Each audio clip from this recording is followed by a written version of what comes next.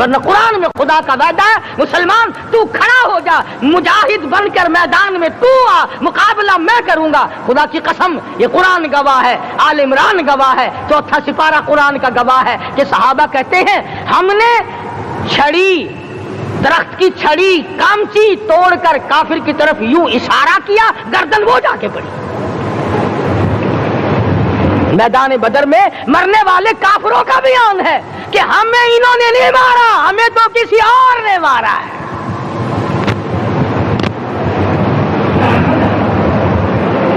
ایک دن مکہ مکرمہ میں امیہ بن خلف اپنے گھوڑے کو پانی پلا رہا ہے۔